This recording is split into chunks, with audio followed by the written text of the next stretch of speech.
Sistem peredaran darah pada manusia terdiri dari jantung, pembuluh darah, dan darah.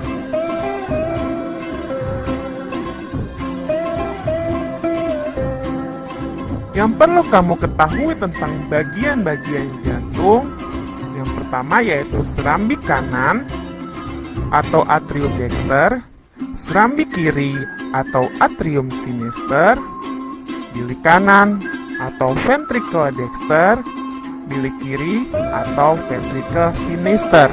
Ingat, kalau kanan itu dexter, kiri adalah sinister. Katup bicus vidalis fungsinya menghubungkan serambi kiri dan bilik kiri. Katup tricus vidalis menghubungkan serambi kanan dan bilik kanan. Bagian-bagian pembuluh darah yang perlu kita tahu, yang pertama adalah pembuluh kapiler, pembuluh nadi atau arteri, pembuluh balik atau vena. Selanjutnya, darah terdiri atas dua bagian. Yang pertama yaitu plasma darah yang fungsinya mengedarkan sari-sari makanan ke seluruh tubuh. Yang kedua, sel darah. Ada 3 bagian sel darah yang wajib kamu tahu. Yang pertama, leukosit atau sel darah putih. Fungsinya melindungi tubuh dari benda-benda asing atau imun tubuh. Sel darah merah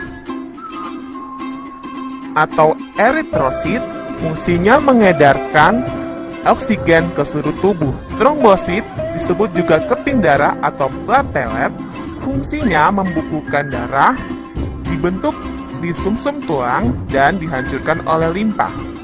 Proses pembekuan darah.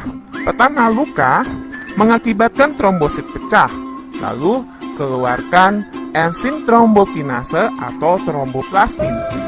Dengan bantuan ion kalsium dan vitamin K, mengubah protombin menjadi trombin. Selanjutnya, trombin yang dihasilkan mengubah fibrinogen menjadi benang-benang halus penutup luka atau disebut juga dengan fibrin. Penyakit peredaran darah yang kita akan pelajari terbagi jadi 2 bagian. Yang pertama, yang menyerang sel darah, dan yang kedua, penyakit yang menyerang pembuluh darah. Contoh penyakit yang menyerang sel darah, salah satunya adalah anemia, karena kekurangan sel darah merah. Selanjutnya, hemofilia. Ini terjadi karena faktor keturunan, darah sulit untuk membeku. Thalassemia. Bentuk eritrosit tak teratur, jadi kemampuan mengikat oksigen atau O2 menurun. Leukemia.